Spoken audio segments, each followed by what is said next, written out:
The price for all five, sir. That's not how this works. Ethan Cole hadn't planned to speak, hadn't planned to care. But when he saw those children standing in a line, hands gripped tight, eyes hollow, something ancient and furious woke inside him. The broker's smile was oil-slick smooth. The oldest boy's stare was a challenge. The little girl's tears were silent. And Ethan, a man who'd spent 10 years avoiding exactly this kind of trouble, heard himself ask the question that would change everything. How much to take all five? This is the story of the line that shouldn't exist, the promise made in dust, and the family built from ashes. Stay with me until the end. Hit that like button. Drop a comment telling me what city you're watching from. I want to see how far this story travels. Now, let's begin. The weight of what he saw. The autumn sun sat low and mean over the frontier town of Ashford Crossing, casting long shadows across the unpaved main street. Dust hung in the air like flour in a bakery, thick and stifling, coating the throats of anyone fool enough to breathe deep. The livestock auction had ended an hour ago, and most men had already claimed their purchases and headed home, wagons creaking under the weight of cattle and horses and the promises of profit. Ethan Cole should have left with them. Instead, he stood near the hitching post outside Brennan's Mercantile, one boot on the bottom rail, his hat pulled low against the slanting light. His wagon sat empty behind him. He'd sold 3 head of cattle and bought nothing in return. The money sat heavy in his coat pocket, more than he'd seen in 6 months. Enough to fix the barn roof before winter, enough to buy seed for spring planting, enough to stay solitary and safe on his ranch, the way he'd lived since the fever took his wife and the silence took his voice. But he didn't move. Across the street, in the shadow of the grain elevator, something was happening that made his jaw tight and his hands curl into fists, something that didn't sit right, something that tasted like rust and rot. 5 children stood in a line. They were arranged by height, oldest to youngest, like a descending staircase of small humanity. Their clothes were threadbare but clean, mended in places with mismatched thread. Their faces were scrubbed, their hair combed. Someone had tried to make them presentable. Someone had failed to make them look happy. The oldest was a boy, maybe 13, with dark hair and darker eyes. His shoulders were squared, his chin lifted in defiance, but his hands shook where they gripped the hand of the girl beside him. She was perhaps 11, rail-thin, with braids the color of wheat and a gaze that flickered between fear and fury. Next came another boy, younger, maybe 9, with freckles scattered across his nose like paint flecks and a jaw clenched so hard it must have ached. Then a girl, 7 or 8, with hollow cheeks and fingers twisted into her brother's shirt. And finally, the smallest, a child who couldn't have been more than 4, with tangled blonde curls and tears tracking silent paths down her round face. They stood without speaking, without moving, as though they'd been carved from stone and left there to weather. And beside them stood the broker. Silas Rourke was a man built from charm and calculation. His suit was fine, too fine for a town like Ashford Crossing, and his smile was wide and white and utterly empty. He held a leather-bound ledger in one hand and a silver pen in the other, and he spoke in a voice that was smooth as honey and twice as sweet. "Now, gentlemen, let's be reasonable about this," Rourke was saying to the 3 men who'd gathered around him. "These children represent opportunity, strong backs, good workers. The boy here," he gestured to the oldest with a flourish, "he's already broken to labor. Been working the Guthrie farm for 2 years, knows livestock, knows crops, knows how to keep his mouth shut and his hands busy. Take him on, and you've got yourself a hand who won't ask for wages, won't complain, won't run off in the night." One of the men, a heavy-set rancher named Cutler, grunted. "What about the girl, the older one?" "Domestic work," Rourke said smoothly. "She cooks, cleans, sews, quiet as a mouse. You won't even know she's there." "And the others?" "Negotiable," Rourke said. "Take 2, take 3, doesn't matter to me. But I'll tell you straight, they won't be here long. Word's already out. Landowners from 3 counties over are sending buyers. You want first pick? You decide now." Ethan felt something cold and sharp twist in his gut.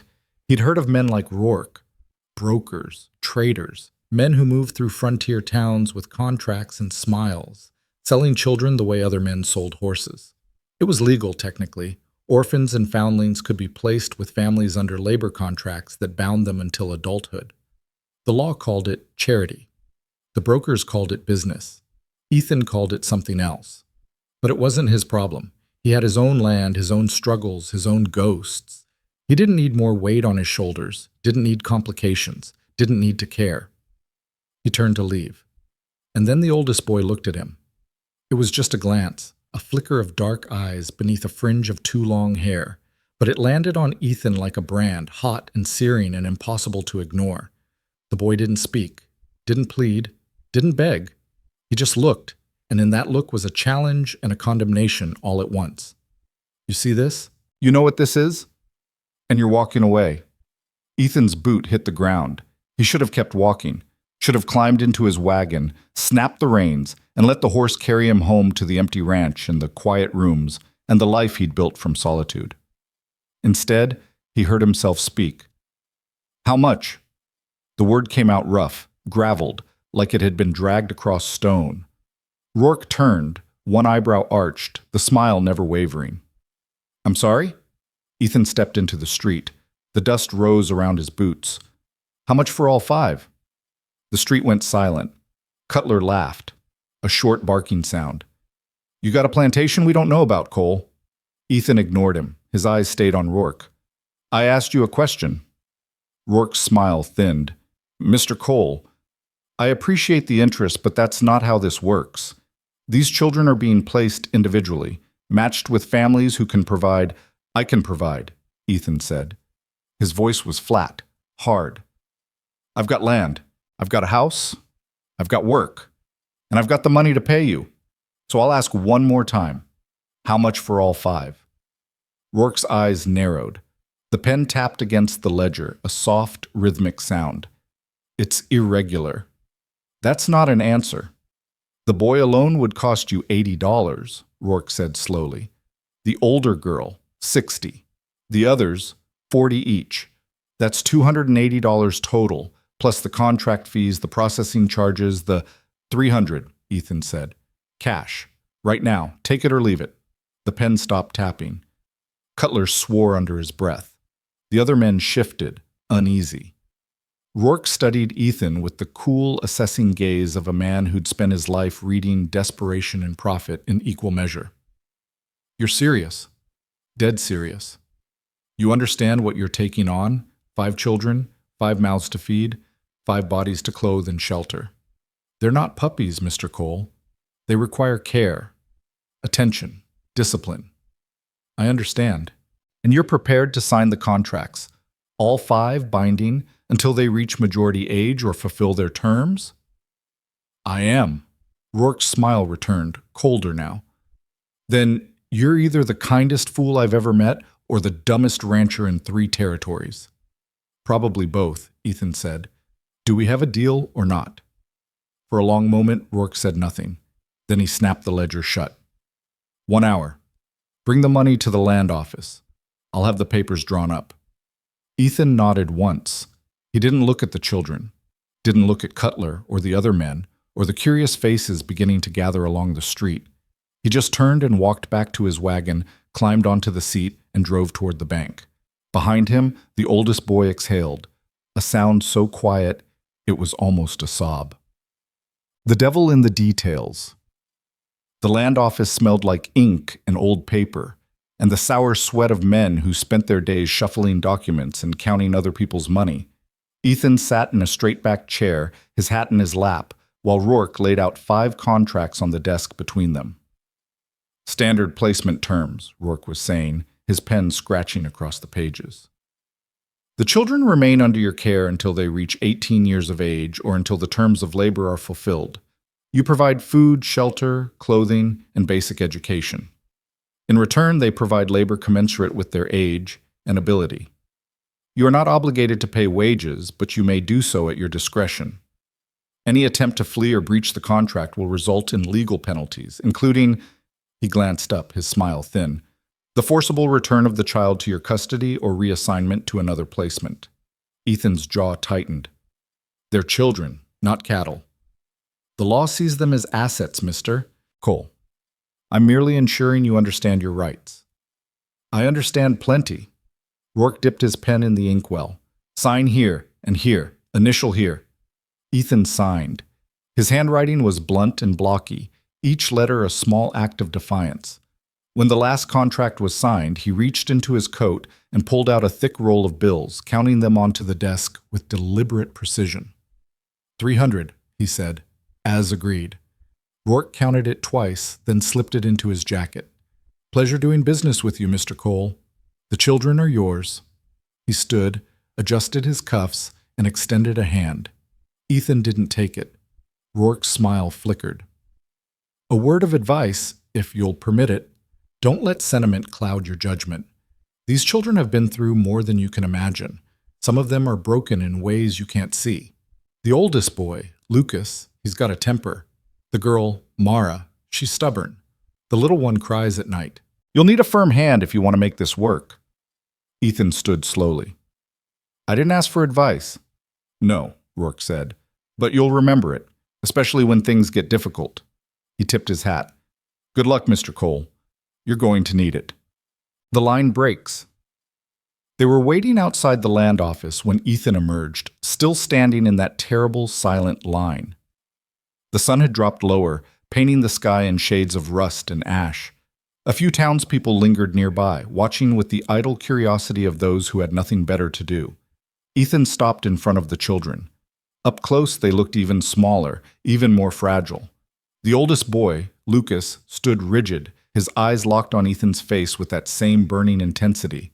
The girl beside him, Mara, had her braids over one shoulder, her hands clenched into fists.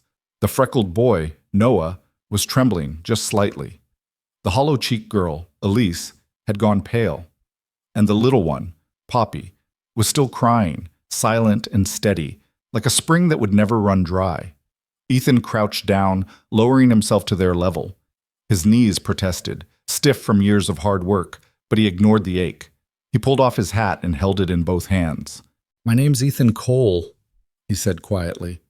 I've got a ranch about 10 miles west of here. It's not much, just a house, a barn, some land. It's quiet. It's safe.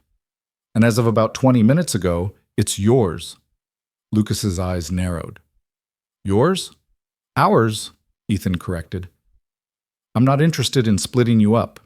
I'm not interested in selling you off or trading you or whatever the hell else that man had planned. You're coming with me, all 5 of you, together. Mara's voice was sharp, suspicious. Why? It was a good question. Ethan didn't have a good answer. Because I looked at you, he said finally, and I couldn't walk away. That's not a reason, Mara said. It's the only one I've got. Silence fell. The children stared at him, weighing his words, searching for the lie. Ethan let them look. He'd never been good with words, never been good with people, but he knew how to be still, how to wait, how to let the truth settle. Finally, Lucas spoke. If we go with you, we stay together? You stay together. All of us? All of you. And if someone tries to take us? Ethan's voice went cold and flat. They'll have to go through me. Something shifted in Lucas's face. Not trust, not yet, but a crack in the wall. He looked at his siblings, one by one, a silent question passing between them. Then he looked back at Ethan. Okay, he said. Ethan stood. He put his hat back on and gestured toward the wagon. Let's go home. Lucas turned to his siblings. He held out his hand. Mara took it. She reached for Noah. Noah reached for Elise. Elise reached for Poppy. And together, the 5 of them, hands linked, forming a chain that would not break, followed Ethan Cole to the wagon. The ride home. The road stretched long and dusty under the fading light. Ethan sat at the front of the wagon, reins loose in his hands, while the 5 children huddled in the back among the empty feed sacks and coils of rope. They didn't speak, didn't ask questions. They just sat, pressed close together, their eyes tracking the landscape as it rolled past. Ethan didn't push conversation. He'd never been much for talk, and he figured they'd had their fill of strangers asking questions. So he let the silence settle, broken only by the creak of the wagon wheels and the steady clip-clop of the horses' hooves. But he was aware of them, hyper-aware. Every time one of them shifted, every time Poppy's crying hitched into a sob, every time Lucas's gaze burned into his back, Ethan felt it like a weight pressing down on his shoulders. "What the hell have you done?" It was a fair question. He had no experience with children, no idea how to care for them, feed them, teach them. He'd been alone for so long that the silence had become a kind of companion, and now he'd shattered it with 5 small, terrified lives. But he'd made a promise, and Ethan Cole kept his promises. The sun was gone by the time they reached the ranch. The house sat in a shallow valley surrounded by scrub grass and low hills. It was small, just 4 rooms and a loft. But it was solid. Ethan had built it himself, timber by timber, after the fever took his wife and left him with nothing but land and grief. He pulled the wagon to a stop near the front porch and climbed down. The children stayed in the wagon, uncertain. "Come on," Ethan said. "Let's get inside." One by one, they climbed down. Lucas helped Poppy, lifting her carefully over the side. Mara kept her hand on Noah's shoulder. Elise hovered close to Mara, her eyes wide and wary. Ethan led them onto the porch and opened the door. The house smelled like wood smoke and dust. The main room held a stone fireplace, a rough-hewn table, 2 chairs, and a battered sofa that had seen better years. The kitchen was tucked into a corner, just a stove, a counter, and a few shelves. "It's not much," Ethan said, "but it's warm, and it's yours." Mara stepped inside first, her gaze sweeping the room. "Where do we sleep?"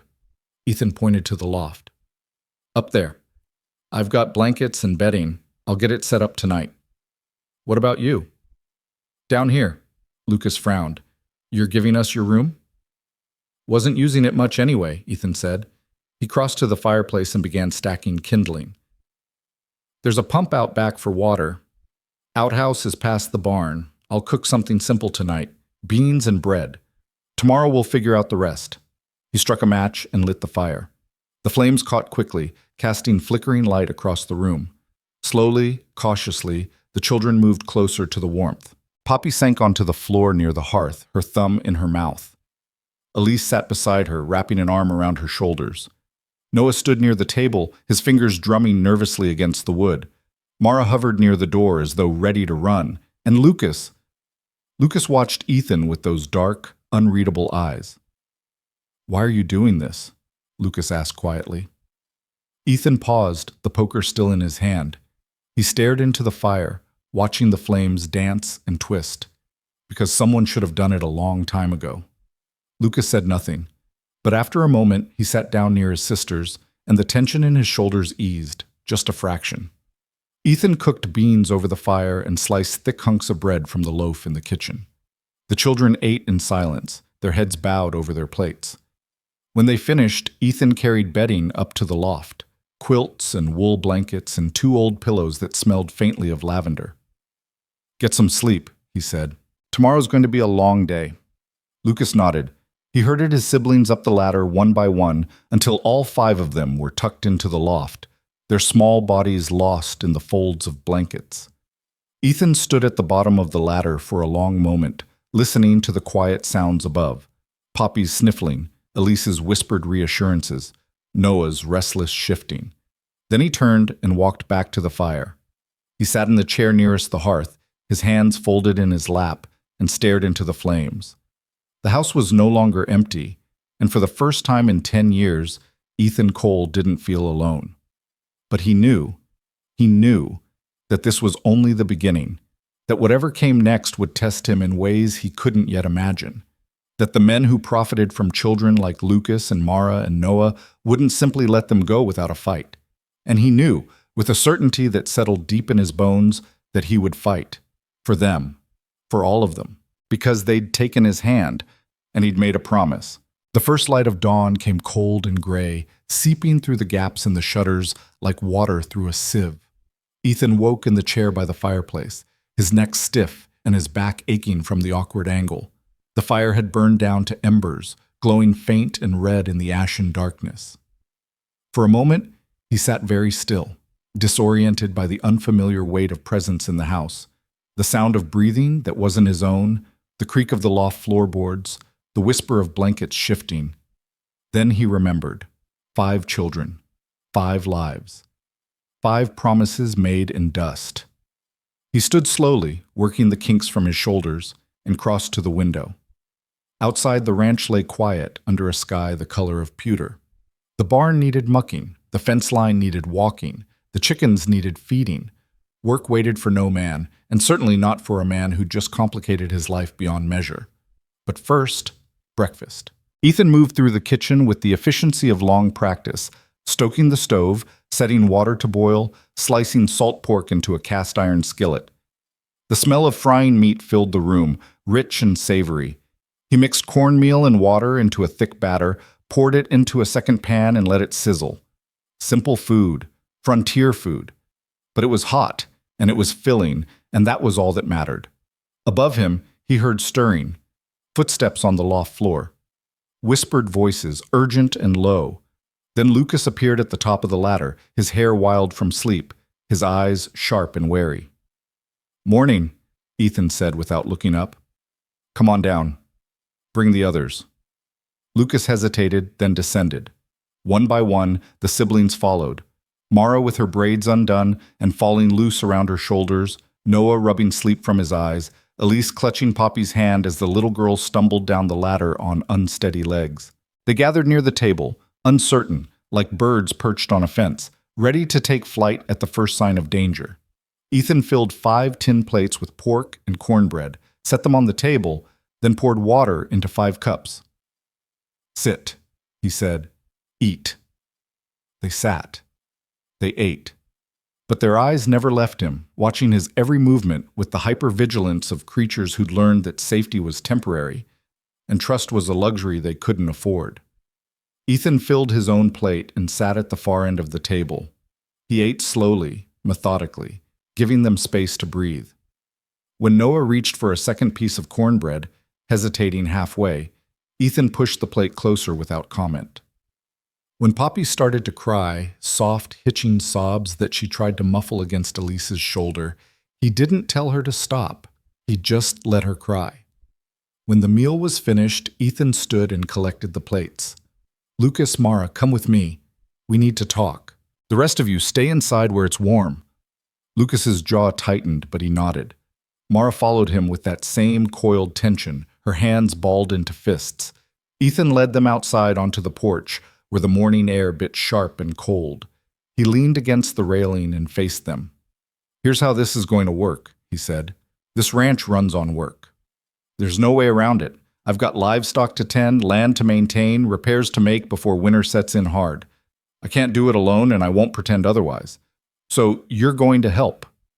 Lucas's eyes flashed. "We already figured that.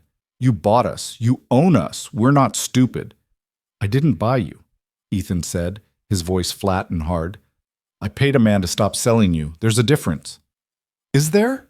Mara's voice was sharp as glass. "You signed papers. You own our labor. That's what the contract says." "The contract says a lot of things," Ethan replied. "Most of them don't matter to me. What matters is this. You're here. You're safe. And you're staying. But safety doesn't mean sitting idle. It means pulling your weight, contributing, being part of something." "Part of what?" Lucas demanded. "Your ranch? Your life? We don't belong to you." "No," Ethan said quietly. "You don't. But you belong here. And until you're old enough to decide otherwise, this is home. My job is to make sure you survive long enough to have that choice." Mara crossed her arms. "And if we don't want to work?" "Then you'll go hungry," Ethan said bluntly, "because I'm not running a charity and I'm not interested in coddling anyone. You want to eat? You work. You want shelter? You work. That's not cruelty. That's reality. Out here, people who don't pull their weight don't last." Lucas stared at him for a long moment, his chest rising and falling with barely contained anger. Then, slowly, he nodded. "Fine. What do you want us to do?" "Lucas, you're with me. Livestock first. Feeding, watering, mucking stalls. Mara, you'll handle the house. Cooking, cleaning, laundry. Noah can help with firewood and water hauling. Elise watches Poppy and helps where she can." Mara's eyes narrowed. "You're putting me in the kitchen because I'm a girl." "I'm putting you in the kitchen because someone needs to do it, and you're old enough to handle it," Ethan said.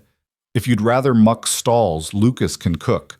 But I'm warning you, his biscuits taste like rocks, and his stew could kill a man. A flicker of something crossed Mara's face. Not quite a smile, but close. I'll take the kitchen. Smart choice. Ethan straightened. One more thing. The town's going to talk. People are going to ask questions. Some of them won't be friendly. If anyone gives you trouble, you come to me. You don't fight back. You don't argue. You just walk away and find me. Understood? Why? Lucas asked. Why would they care? Because people always care about things that aren't their business, Ethan said. And because what I did yesterday made some men unhappy. They'll be looking for a reason to cause problems. Don't give them one. Lucas's jaw worked. What men? Doesn't matter. Just stay close to the ranch for now. Ethan turned toward the door. Come on. Daylight's burning. The work began. Ethan led Lucas to the barn, a weathered structure that leaned slightly to the east, its boards silvered with age. Inside, 3 horses stood in their stalls, their breath steaming in the cold air. A milk cow lowed softly from the corner pen. Chickens scratched and clucked in their coop near the back. First rule, Ethan said, handing Lucas a pitchfork. Animals eat before we do, always. They depend on us to survive, and if they die, we starve.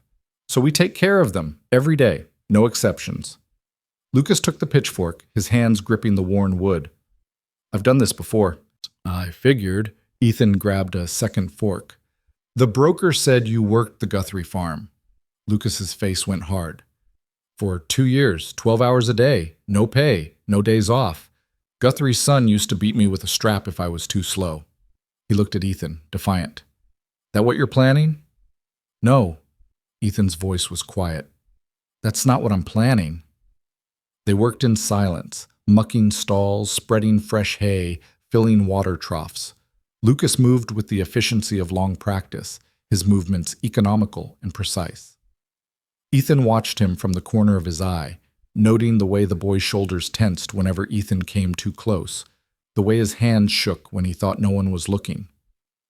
When the stalls were clean, Ethan showed Lucas how to mix the feed, oats and corn and molasses, stirred into buckets and distributed to each animal. The horses nickered and pushed their noses into the feed, grateful. The cow swished her tail contentedly. You're good at this, Ethan said. Lucas shrugged. I've had practice. That's not what I meant. Ethan leaned against the stall door. You care about them, the animals. I can see it. They never hurt me, Lucas said quietly. Can't say the same about most people. Ethan nodded slowly. Fair enough. They finished with the animals and moved outside to check the fence line that bordered the eastern pasture. The wood was old, some posts rotting at the base, others leaning at precarious angles. Ethan crouched near one particularly bad section and tested the post with his hand. It wobbled, loose in the earth. This whole stretch needs replacing, he said. We'll start tomorrow. For now, we'll just patch what we can. Lucas knelt beside him, his hands already reaching for the hammer and nails in Ethan's tool belt. How many acres you got? 160. Most of it's grazing land. Not much good for crops. Soil's too thin. But it's enough for the livestock. You run this alone? Up until yesterday. Ethan drove a nail into the post, steadying it. Now I've got help. Help you didn't ask for, Lucas muttered. Help I chose, Ethan corrected. He looked at the boy. There's a difference. Lucas didn't answer, but his hands moved a little more carefully, a little less mechanically, as they worked to mend the fence. Inside the house, Mara stood in the kitchen, staring at the stove as though it were a wild animal she needed to tame. She'd never cooked on a wood stove before. The places she'd lived had used cook fires or nothing at all. But she'd watched. She'd learned by watching. Elise hovered near the table, bouncing Poppy on her hip.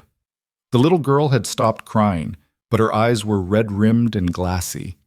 Noah sat on the floor near the fireplace, feeding small sticks into the flames, his face solemn and distant.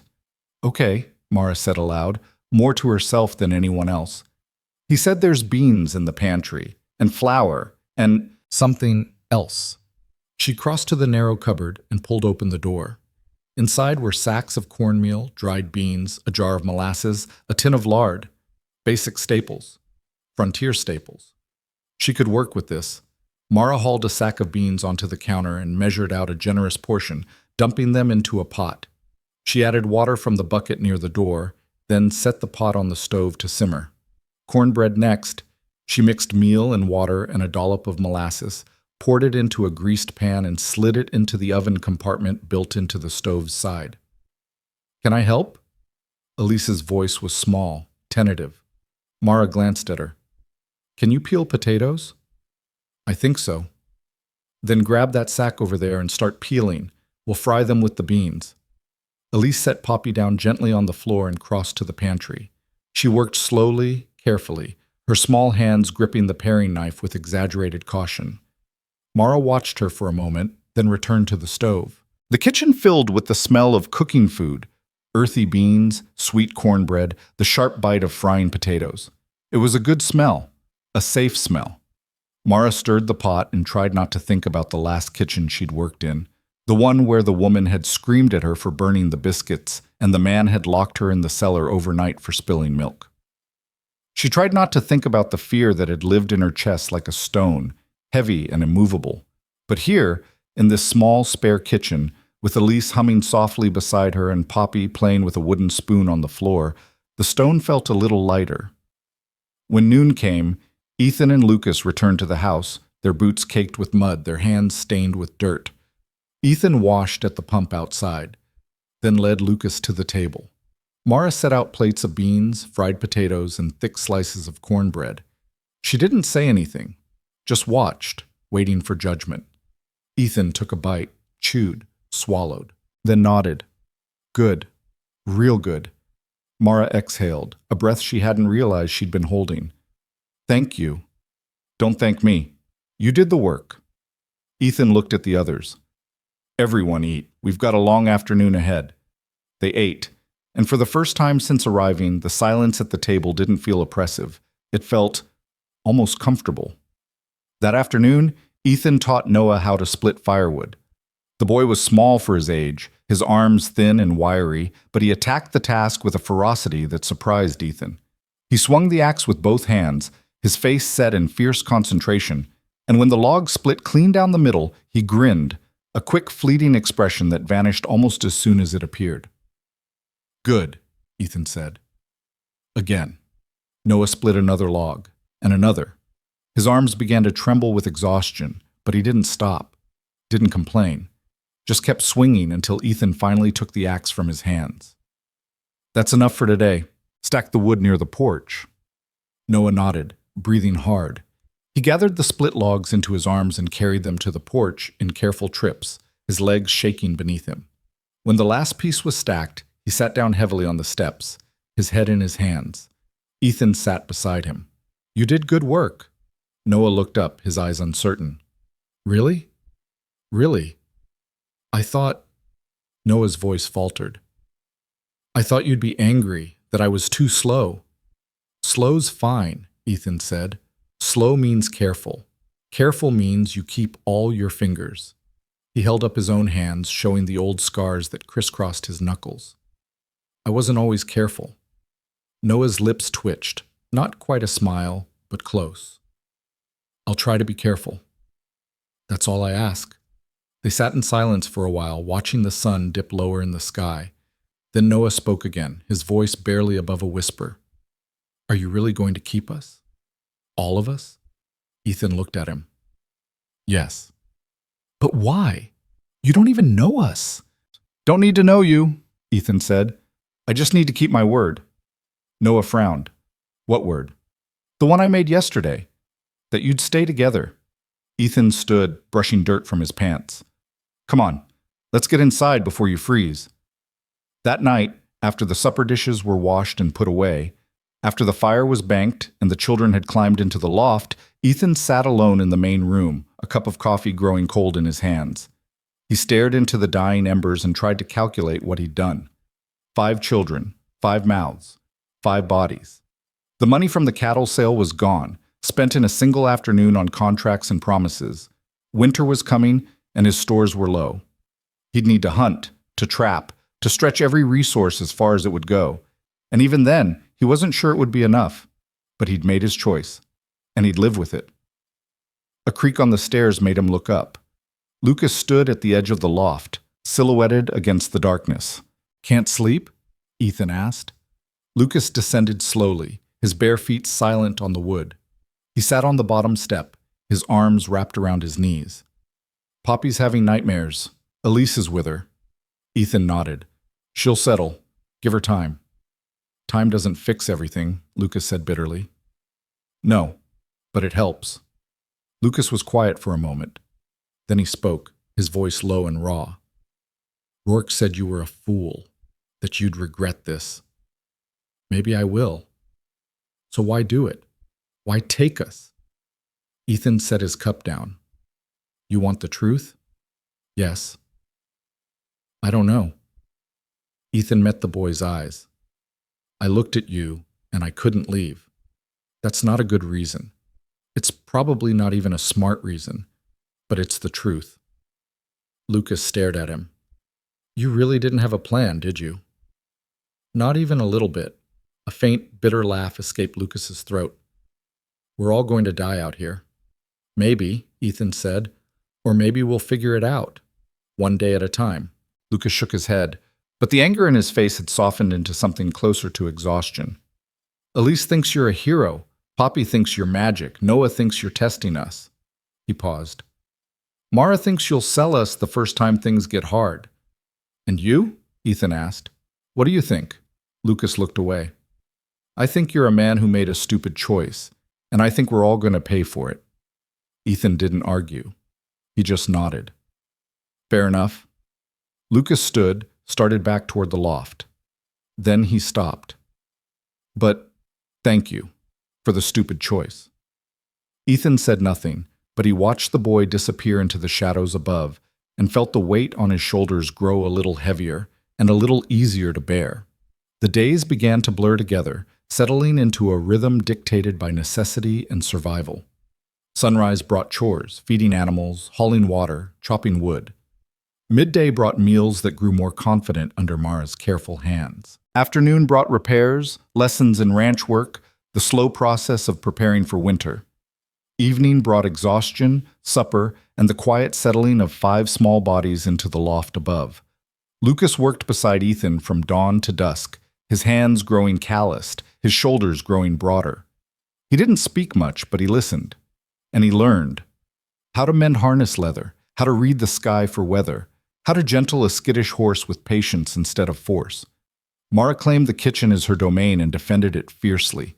She experimented with the limited ingredients, coaxing flavor from beans and cornmeal and salt pork. She scrubbed the floors, mended clothes, and kept the house warm and livable. And slowly, hesitantly, she began to relax, just a fraction. Noah threw himself into every task with an intensity that bordered on desperation, as though proving his worth with every log split, every bucket carried. Ethan had to remind him more than once to rest, to breathe, to remember he was a child and not a machine. Elise cared for Poppy with the fierce devotion of a mother, wiping tears, singing soft songs, keeping the little girl safe in a world that had never been kind to either of them. And Poppy, slowly, began to cry less, began to smile more, began to believe in some small, fragile way that this place might be different. 3 weeks passed, then 4. And then, on a cold afternoon in late October, trouble came riding up the road. Ethan was repairing the barn door when he saw the dust. 3 horses moving at a steady trot, their riders sitting tall in their saddles. He set down his hammer and stepped into the yard, his jaw tight. Lucas appeared at his side, his face pale. "Who is that?" "Don't know," Ethan said, "but I'm guessing they're not here for a social call." He turned. "Get the others inside. Lock the door. Don't come out unless I tell you to." Lucas hesitated. "What if—" "Go." Lucas ran. Ethan heard the door slam, heard the scrape of the bolt sliding into place. Then he turned to face the riders as they pulled their horses to a stop in front of the house. The man in the center was tall and broad-shouldered, his face weathered and hard. He wore a rancher's coat and a wide-brimmed hat, and his eyes were cold as flint. The 2 men flanking him were younger, leaner, their hands resting too casually near the guns at their hips. The tall man leaned forward in his saddle. "Ethan Cole?" "That's right." Ethan's voice was flat, giving nothing. Name's Harlan Voss. I own the Triple Vi Ranch, about 20 miles north of here. He smiled, but there was no warmth in it. Heard you made quite the purchase in town a few weeks back. Don't know what you're talking about. 5 children, Voss said. Bought 'em all at once. That's unusual. Is it? Ethan crossed his arms. Didn't realize there was a law against it. There's not, Voss said smoothly, but it raises questions. See, I was interested in that oldest boy. Strong, capable, would have been useful on my ranch, but you snatched him up before I could make an offer. Sounds like you were too slow. Voss's smile thinned. Or maybe you didn't understand the situation. Those children aren't pets, Cole. They're workers, assets. And some of us have use for assets like that. They're not assets, Ethan said coldly. They're children. Semantics. Voss waved a hand dismissively. The point is, I'm willing to make you an offer, a fair offer, for the boy. Name your price. Not for sale. Voss's expression hardened. Everything's for sale, Cole. You just need to hear the right number. Then you're going to be disappointed, Ethan said, because there's no number. Not now, not ever. Those children stay here, together. End of discussion. The 2 younger men shifted in their saddles, their hands drifting closer to their guns. Voss noticed and smiled again, a cold, predatory expression. You're making a mistake, Voss said quietly. A man alone trying to run a ranch and raise 5 children? That's not sustainable. Sooner or later, you're going to fail, and when you do, those children will end up right back where they started, on the auction block. Only this time, they'll be harder, meaner, less valuable. He leaned forward. Sell me the boy now, while he's still worth something. Walk away with cash in your pocket and 4 fewer mouths to feed. Ethan took a step forward. Get off my land! Voss didn't move. Think about it, Cole. Think hard. Because this is a one-time offer. Next time I come back, it won't be so friendly. Next time you come back, Ethan said, his voice low and deadly, I'll be waiting with a rifle. For a long moment, the 2 men stared at each other, the air between them crackling with tension. Then Voss straightened in his saddle and tipped his hat. Your funeral, Cole. He turned his horse. Let's go, boys. The 3 riders wheeled their mounts and galloped back down the road, leaving a cloud of dust in their wake.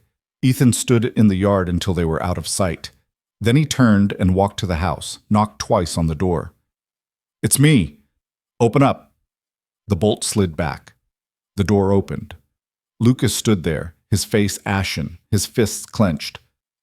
What did they want? He asked. Ethan stepped inside and closed the door behind him. You. They wanted you. Lucas's breath hitched. Are you going to... No. Ethan's voice was iron. I'm not going to sell you. I'm not going to give you away. I'm not going to let anyone take you. Not him. Not anyone. Mara appeared from the kitchen, her face tight with fear. What if he comes back? Then I'll handle it. Ethan looked at all of them, Lucas, Mara, Noah, Elise, Poppy, and felt the weight of his promise settle like a stone in his chest. Listen to me, all of you. What I said in town still stands. You stay together, you stay here, and anyone who tries to change that will have to go through me first. He paused. Do you understand? Slowly, one by one, they nodded. Good. Ethan turned toward the door. Now stay inside, I've got work to do. But as he stepped back outside into the cold afternoon air, he knew the truth. This wasn't over, not by a long shot. The threat hung over the ranch like storm clouds on the horizon, dark and inevitable. Ethan spent the next 2 days checking his rifle, cleaning the mechanisms with methodical precision, counting ammunition he hadn't touched in years.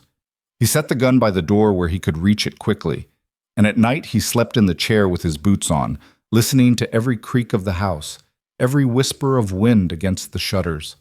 The children felt it too, the tension that wrapped around them like wire pulled tight.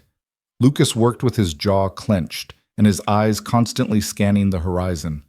Mara moved through the kitchen with jerky, anxious movements, burning bread she would have perfected weeks ago. Noah stopped splitting wood altogether and spent his time sitting on the porch steps, watching the road. Even Poppy, who'd begun to laugh again in recent days, went quiet and withdrawn, clinging to Elise with desperate fingers. On the 3rd morning after Voss's visit, Ethan made a decision. He found Lucas in the barn, mucking stalls with mechanical efficiency, his face set in hard lines. "Need you to do something for me," Ethan said. Lucas looked up, suspicious. "What?" "I'm going into town. I'll be gone most of the day." Ethan leaned against the stall door. "While I'm gone, you're in charge." Lucas's eyes widened. "What?" "No, I can't." "Yes, you can." Ethan's voice was firm. "You're the oldest. The others look to you, and you're smart enough to handle whatever comes up." "What if Voss comes back?" "He won't. Not yet. He's waiting to see what I do next." Ethan straightened. "But if anyone shows up, anyone you don't know, you take everyone inside, bolt the door, and don't open it for anyone but me. Understood?" Lucas swallowed hard. "Why are you going to town?" "Because if I don't, Voss will." Ethan held the boy's gaze. "I need to make sure the law's on our side, and I need to make sure people know you're not going anywhere." Lucas nodded slowly, the weight of responsibility settling onto his shoulders like a physical thing. "Okay, I'll watch them." "I know you will." Ethan turned to leave, then paused. "Lucas, you're doing good here. Better than good. I wanted you to know that." The boy said nothing, but something shifted in his expression. A crack in the armor, brief and fragile. Ethan didn't push. He just nodded once and walked out into the cold morning air. The ride to Ashford Crossing took 3 hours, and Ethan spent every minute of it rehearsing what he'd say, how he'd say it, who he'd need to convince. The town came into view just before noon, its buildings huddled together like cattle against the wind. Ethan tied his horse outside the sheriff's office and stepped inside. Sheriff Tom Brennan was a man in his 50s, thick around the middle, with gray threading through his beard and eyes that had seen too much and believed too little. He looked up from his desk when Ethan entered, his expression shifting from boredom to wariness. "Ethan Cole," Brennan said slowly. "Didn't expect to see you again so soon." "Need to talk," Ethan said. "Official business." Brennan leaned back in his chair, which creaked under his weight. "This about those children you bought." "About the children I took in, yes." "Semantics, Cole. You signed contracts. You paid money. That's a purchase in the eyes of the law." "Fine." Ethan pulled out a chair and sat down uninvited. "Then I'm here to make sure the law protects what I purchased." Brennan's eyes narrowed. "Explain." "Harlan Voss came to my ranch 3 days ago, wanted to buy the oldest boy. I refused. He threatened me." "Threatened how?" "Said things wouldn't be so friendly next time. Had 2 men with him, both armed." Ethan leaned forward. "I want it on record. If Voss or anyone else shows up on my land again, I'm within my rights to defend it." Brennan was quiet for a long moment, his fingers drumming on the desk. "Voss is a powerful man, Cole. Owns half the grazing land in 3 counties. He's got friends in high places, judges, politicians, businessmen. If he wants something, he usually gets it. Not this time." "You sure about that?" Brennan's voice was soft, almost pitying. "Because going up against a man like Voss, that's not a fight you win. Best case, you lose your ranch. Worst case, you lose a lot more than that." "Then I lose," Ethan said flatly. "But those children stay with me." Brennan studied him for a long time, his expression unreadable. Then he sighed and pulled out a ledger, dipping his pen in ink. "Fine. I'll make a record, but I'm telling you straight, if this turns into something bigger, I can't protect you. The law's got limits, especially when it comes to men like Voss." "I'm not asking for protection," Ethan said. "Just acknowledgement that the papers are legal, that the children are mine, and that anyone trying to take them is breaking the law." Brennan wrote in silence, his pen scratching across the page. When he finished, he looked up. "There, it's documented. But Cole? A piece of advice. Pick your battles. This one's going to cost you more than you think." Ethan stood. "Already has." He left the sheriff's office and walked to the land office next, where the clerk, a nervous man named Pemberton, pulled out the contracts Ethan had signed weeks ago. Ethan read through them carefully, line by line, looking for loopholes, for clauses that might give Voss leverage. There were plenty of ugly provisions, requirements for labor, stipulations about discipline, language that treated children like property. but nothing that allowed for the transfer of custody without Ethan's consent. "These are binding?" Ethan asked. Pemberton nodded. "Absolutely. Once signed and filed, they're legal documents. No one can take those children from you unless you agree or unless a judge declares you unfit." "And what would make me unfit?" Pemberton shifted uncomfortably. "Abuse? Neglect? Failure to provide basic necessities? Or evidence that you're incapable of fulfilling the terms of the contract, such as financial insolvency, criminal behavior, mental incapacity." Pemberton paused. "Or if someone with more resources makes a case that the children would be better served elsewhere." Ethan's jaw tightened. "So Voss could go to a judge and argue he's a better guardian?" "Theoretically, yes, but he'd need substantial evidence, and even then, it's not guaranteed." Pemberton looked at Ethan with something like sympathy. "You're in a strong position legally, Mr. Cole, but the law's only as strong as the people enforcing it. If Voss has influence with the right judge, then it doesn't matter what the papers say." "Exactly." Ethan left the land office feeling the weight of what he was up against. It wasn't just Voss.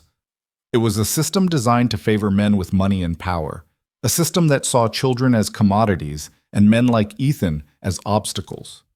He could fight, he would fight, but the odds were stacked so high he could barely see the top. His last stop was the general store, where he bought supplies with money he didn't have: flour, sugar, salt, lamp oil. He charged it to his account, knowing it would take months to pay off, knowing he didn't have a choice. Winter was coming, and 5 children ate more than one man ever could. The clerk, a woman named Agnes, packed his purchases with brisk efficiency. "Heard you took in the Harlow children," she said without looking up. Ethan tensed. "That their name?" "Was, before they lost their parents to scarlet fever 2 years back." Agnes tied the flour sack closed. "They've been passed around ever since. Different farms, different families. Never stayed anywhere long." "Why not?" Agnes finally looked at him, her expression hard. "Because people wanted workers, not children. And when the children couldn't work hard enough, fast enough, quiet enough, they got moved along." She pushed the packages across the counter. "You planning to be different?" "Yes." "Good." Agnes's voice softened just a fraction. "They deserve someone who is." Ethan loaded the supplies into his wagon and started the long ride home, the sun already beginning its descent toward the western hills. The conversation with Agnes echoed in his mind, mixing with everything else he'd learned. The Harlow children, a name, a history, a tragedy that had turned them into property. He thought about Lucas's defiance, Mara's wariness, Noah's desperation to prove himself, Elise's fierce protectiveness, Poppy's silent tears. He thought about how they'd learned not to trust, not to hope, not to believe in safety. And he thought about how fragile the promise he'd made really was, how easily it could be broken by men with power and lawyers and judges in their pockets. But he'd made it, and he'd keep it, even if it killed him. The ranch came into view just as the sun touched the horizon, painting the sky in shades of copper and blood. Ethan's heart lifted at the sight of smoke rising from the chimney, at the faint glow of lamplight in the windows. Home. It was home now, in a way it hadn't been since his wife died. He pulled the wagon to a stop near the barn and climbed down, his body stiff from hours in the saddle. The front door opened, and Lucas stepped out onto the porch, his face tight with worry. "Everything okay?" Ethan called. Lucas nodded. "No trouble. Everyone's inside." Ethan grabbed the supply sacks and carried them toward the house. Lucas fell into step beside him, his hands shoved deep in his pockets. Did you find out anything? In town?" "Some." Ethan set the sacks on the porch. "The papers are solid, legal. No one can take you without my consent." "But?" Ethan looked at him. "But the law is only as strong as the people behind it. If Voss has the right connections, he might find a way around it." Lucas's face went pale. "So what do we do?" "We prepare." Ethan opened the door. "And we don't give him any reason to make his case." Inside, the house was warm and smelled like stew. Mara stood at the stove, stirring a pot with methodical movements. Noah sat at the table, carving something from a piece of wood. Elise and Poppy were curled together on the sofa, a battered book open between them. They all looked up when Ethan entered, their faces a mixture of relief and anxiety. "Brought supplies," Ethan said, setting the sacks on the counter. "Flour, sugar, salt.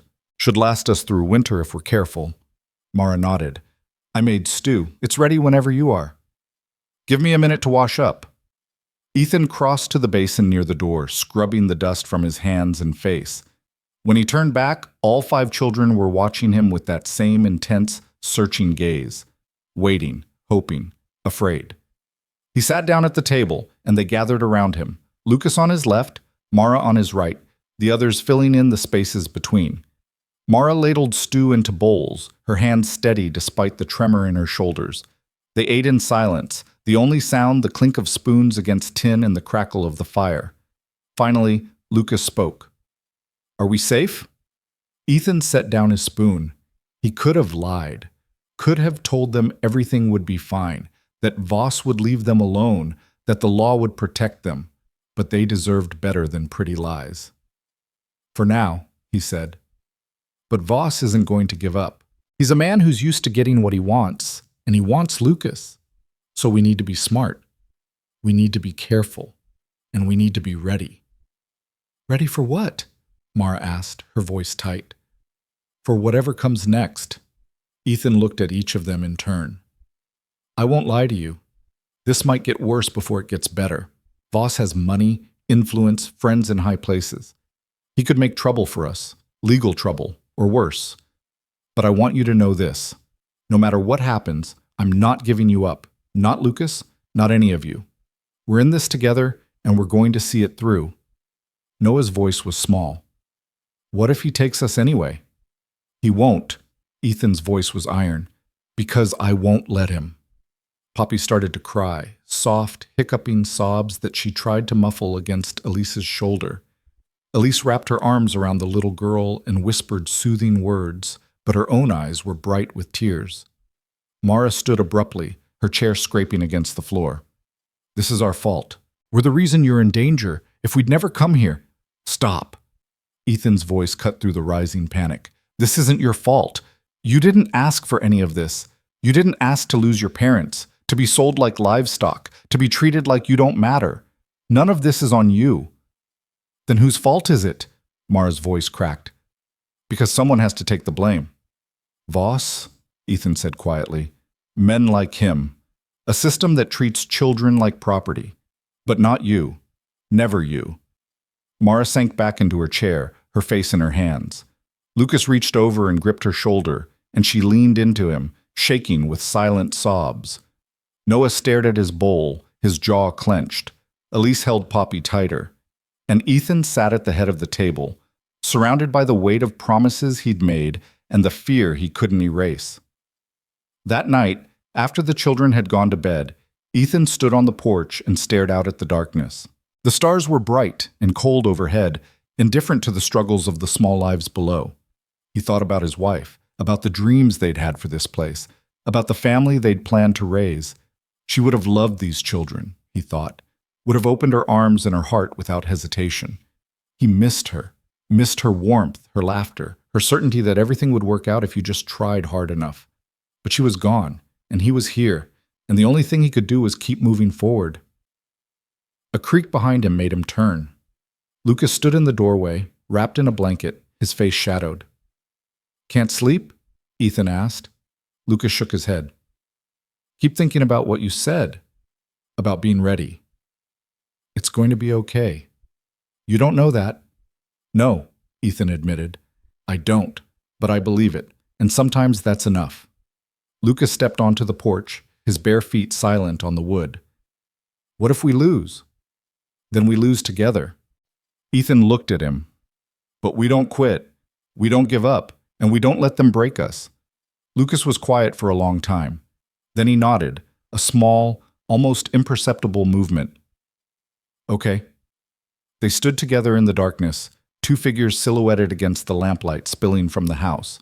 And for a moment, the fear receded, replaced by something stronger. Something that felt almost like hope. The next week passed in tense, watchful silence. Ethan worked the ranch with Lucas at his side, teaching him everything he knew: how to mend a saddle, how to read the weather, how to handle a rifle. Lucas absorbed it all with fierce intensity, as though preparing for a war he knew was coming. Mara took over more of the household work, her movements growing confident and assured. She taught Elise how to bake bread, how to darn socks, how to make soup from bones and scraps. Noah continued splitting firewood with single-minded determination, building a pile high enough to last through the coldest months. And Poppy slowly began to speak again, hesitant words at first, then sentences, then stories told in a small, sweet voice that made Ethan's chest ache.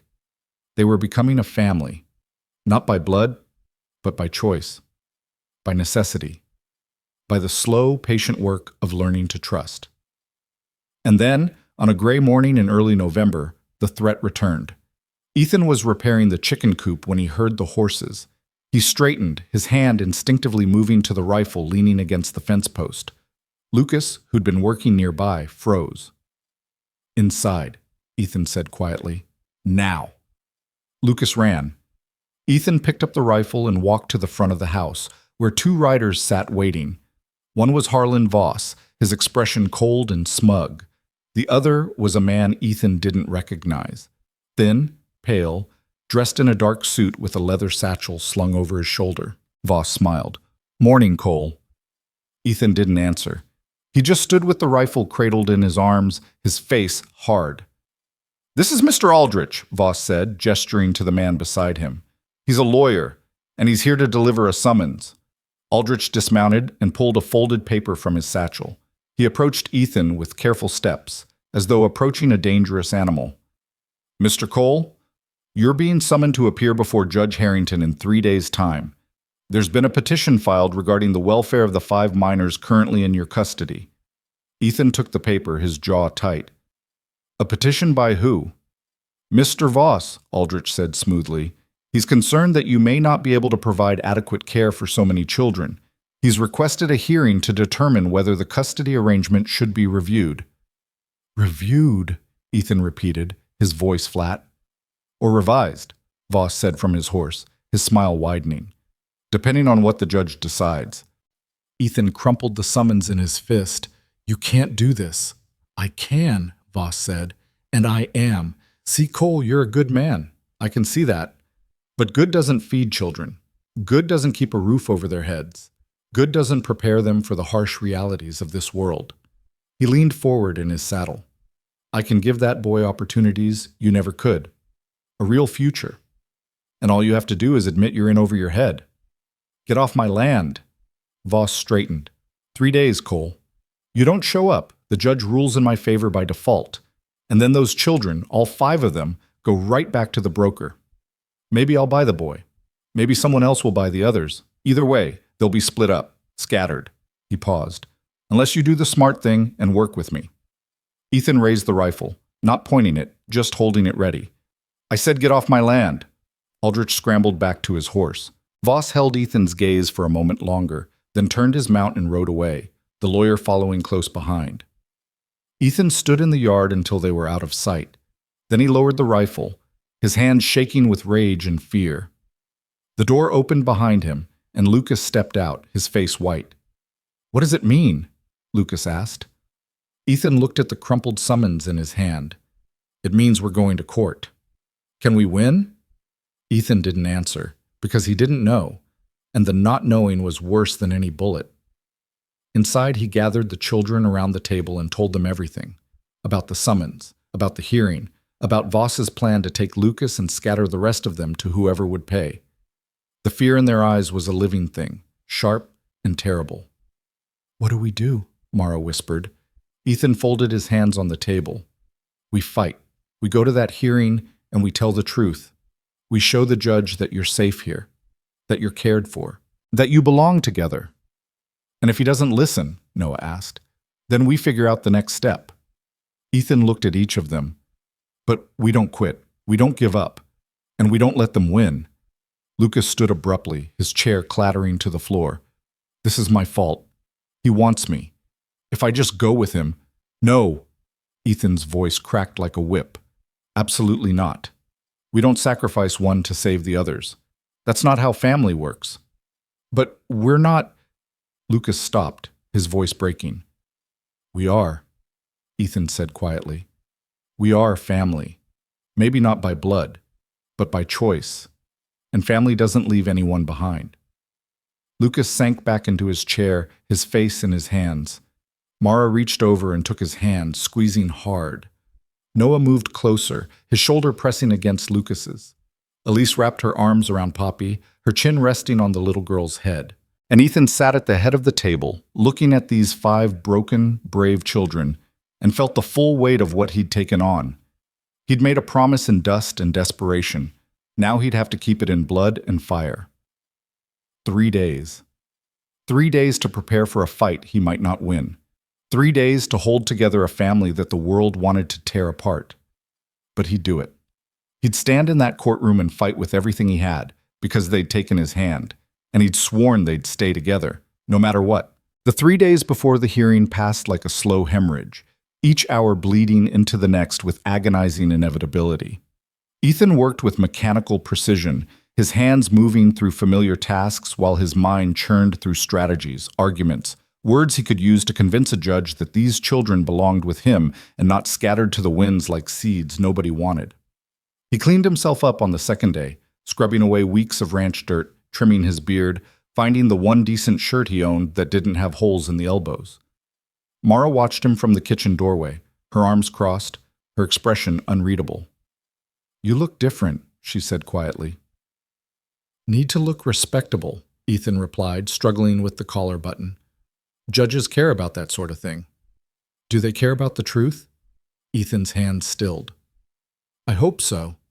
Mara moved closer, her fingers deftly fastening the button he'd been fighting with. Her hands were small but capable, worn rough from work. What if it's not enough? Looking respectable, telling the truth. What if none of it matters? Then we find another way. "There isn't always another way," Mara said, her voice barely above a whisper. "Sometimes you just lose. I've lost before. We all have." Ethan looked down at her, seeing not the capable young woman who ran his kitchen with fierce competence, but the frightened child she'd been just weeks ago, standing in that terrible line. "Not this time," he said. "This time we win." "How can you be so sure?" "Because I have to be." He touched her shoulder briefly, awkwardly. "Because if I'm not sure, how can any of you be?" Mara said nothing, but she didn't pull away. And when she finally stepped back, something in her face had softened, just a fraction. On the morning of the hearing, Ethan woke before dawn to find Lucas already dressed and waiting by the door. The boy wore the cleanest clothes he owned, his hair combed back, his face scrubbed until it shone. He looked older somehow, harder, as though he'd aged years in 3 days. "You ready?" Ethan asked.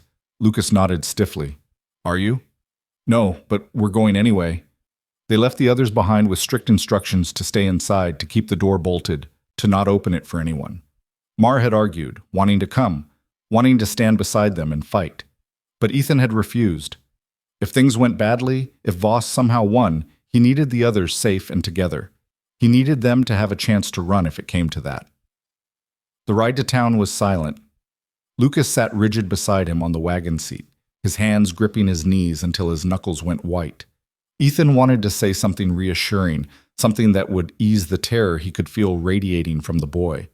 But he had no reassurances to give, no promises he could keep with certainty. So he said nothing. And they rode through the gray morning while the sun struggled to break through clouds that hung low and heavy like wet wool. The courthouse was the largest building in Ashford Crossing, 2 stories of stone and timber with narrow windows and a peaked roof. A small crowd had already gathered on the steps, townspeople drawn by gossip and boredom, hungry for drama. Ethan saw familiar faces among them. Agnes from the general store, Cutler, the rancher who'd been at the auction, others whose names he didn't know, but whose judgment he could feel pressing down on him like physical weight. He climbed down from the wagon and helped Lucas descend. The boy's legs trembled beneath him, but he straightened his spine and lifted his chin, defiant even in fear. Together, they walked through the crowd toward the courthouse doors. "Cole!" a voice called out. Ethan turned to see Sheriff Brennan standing near the entrance, his expression grave. "Got a minute?" Ethan nodded to Lucas. "Wait here." He followed Brennan a short distance away, out of earshot. The sheriff pulled out a pipe and tamped tobacco into it with rough fingers. "Judge Harrington's presiding," he said quietly. "You know him?" "No." "He's fair, most of the time, but he's also practical, likes things tidy, clean." Brennan lit his pipe, the smoke curling up into the cold air. "And he's known Harlan Voss for 20 years. They're not friends exactly, but they do business together. Land deals, water rights, the sort of arrangements that build connections." Ethan's jaw tightened. "You're saying he's already decided?" "I'm saying you're fighting uphill." Brennan drew on his pipe. "But I've seen you work, Cole. You're stubborn. Maybe stubborn enough." He paused. "The papers are solid. The children are healthy. You've got a case, but you need to make it count. Make Harrington see why it matters, why they belong with you." "I'll do my best." "Your best better be damn good." Brennan clapped him on the shoulder. "Good luck!" The courtroom was smaller than Ethan had expected, with wooden benches for spectators and a raised platform where the judge would sit. A single table stood on each side, one for the petitioner, one for the defendant. Ethan took his place at the defendant's table with Lucas beside him, the boys breathing quick and shallow. Harlan Voss sat at the opposite table with his lawyer, Aldrich. Voss wore a fine suit and an expression of calm confidence, like a man holding a royal flush in a poker game. He nodded at Ethan once, a small, mocking gesture that made Ethan's blood boil. The bailiff entered through a side door. "All rise for the Honorable Judge Marcus Harrington." Everyone stood. The judge entered. A man in his 60s with silver hair and spectacles, his black robes flowing behind him like wings. He took his seat at the bench and surveyed the room with sharp, measuring eyes. "Be seated." His voice was dry, authoritative. "We're here regarding the petition filed by Mr. Harlan Voss concerning the custody arrangement of 5 minor children currently placed with Mr. Ethan Cole. Mr. Aldrich, you may present your case." Aldrich stood, smoothing his jacket. "Thank you, Your Honor. My client, Mr. Voss, has brought this petition out of genuine concern for the welfare of these children. Specifically, we question whether Mr. Cole has the resources, experience, and capability to provide adequate care for 5 young lives." He pulled papers from his satchel and approached the bench. "The facts are these. Mr. Cole is a bachelor living alone on a modest ranch. He has no prior experience raising children. His income is limited and seasonal. He purchased all 5 children in a single transaction, an unusual and frankly impulsive decision that raises questions about his judgment." Ethan's hands curled into fists beneath the table. Lucas sat frozen beside him, barely breathing. "Furthermore," Aldrich continued, "my client has demonstrated both the means and the willingness to provide for at least one of these children, specifically the oldest boy. Mr. Voss owns one of the largest ranches in the territory. He can offer education, training, opportunity, things Mr. Cole simply cannot provide. We're not suggesting all 5 children be removed from Mr. Cole's care. We're simply asking the court to consider whether a more suitable arrangement might be made, one that serves the children's best interests." Judge Harrington studied the papers, his expression unreadable. "Mr. Cole, you're representing yourself?" Ethan stood. "Yes, Your Honor." "Do you have a response to these allegations?" Ethan's throat felt tight.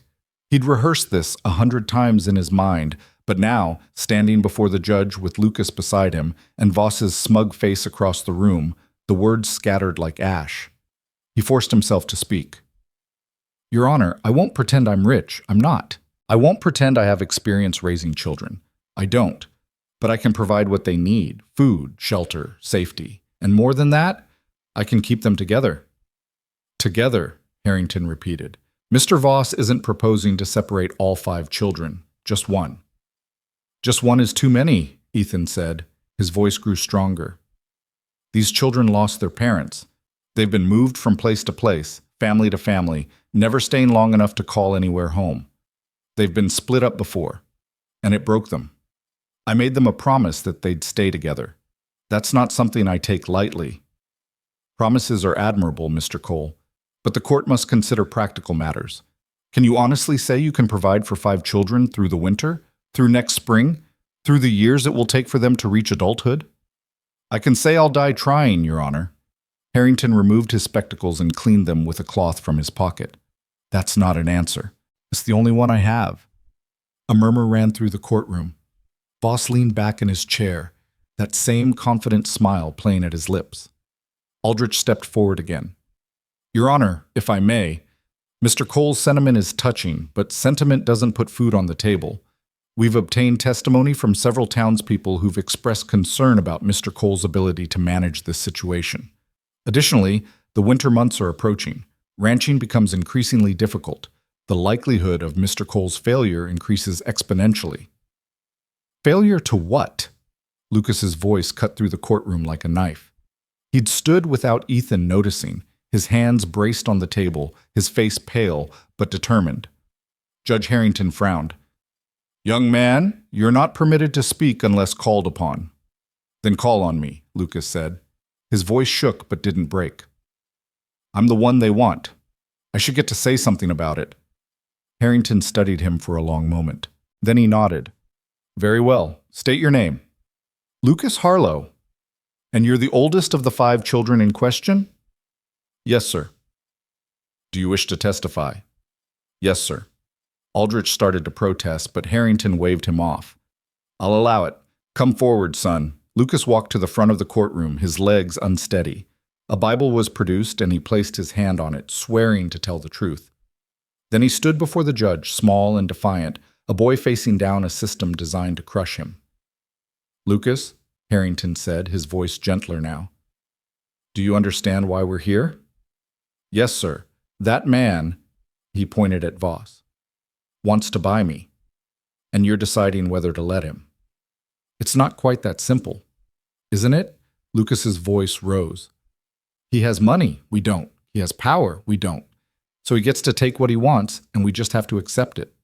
That's how it works, right? That's how it's always worked. Lucas, no. Tears were streaming down Lucas's face now, but his voice was steady. You want to know if Mr. Cole can take care of us? He already is. He feeds us. He teaches us. He doesn't hit us, doesn't lock us in cellars, doesn't work us until we collapse. Do you know how rare that is? Do you know what it's like to finally find someone who doesn't see you as a tool or a burden or a problem to be solved? The courtroom had gone completely silent. Ethan felt something crack open in his chest. Mr. Cole made us a promise, Lucas continued, his voice breaking, that we'd stay together, that no one would take us. And he's kept it. Every single day, he's kept it. So if you take me away from him, if you give me to that man, you're not doing what's best for me. You're just teaching me that promises don't matter, that family doesn't matter, that we're still just property to be bought and sold. Lucas wiped his face with his sleeve. I don't want to go with Mr. Voss. I want to stay with Mr. Cole. And I want my brother and sisters to stay with me. That's all. That's all I want. He stepped back from the stand, his body trembling with exhaustion and emotion. Ethan wanted to go to him, to put a hand on his shoulder, to tell him he'd done well, but he couldn't move, could barely breathe.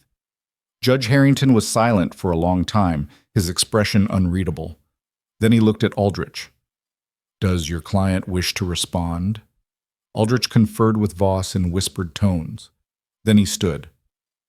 Your Honor, the boy's attachment to Mr. Cole is understandable, but attachment isn't the same as best interest. Mr. Voss can provide opportunities. I asked what your client wishes to say, Harrington interrupted. Not what you wish to say on his behalf. Mr. Voss? Voss stood slowly, his expression carefully neutral. Your Honor, I entered this petition because I genuinely believed I could offer the boy a better life, more opportunity, more security. But I'll admit I didn't fully consider what the separation might mean to him, or to his siblings. He paused, and something flickered across his face. Not quite regret, but perhaps calculation. If the court rules that the current arrangement should stand, I'll accept that decision and withdraw my petition. A shocked murmur ran through the courtroom. Ethan stared at Voss, trying to read the man's face, trying to understand what game he was playing. Because it was a game, it had to be. Harrington leaned forward. You're withdrawing your petition? If the court determines Mr. Cole is fit to maintain custody, yes. Voss looked at Ethan, and there was something cold and sharp in his eyes. I have no interest in forcing a child to come with me against his will. That would be counterproductive. I see.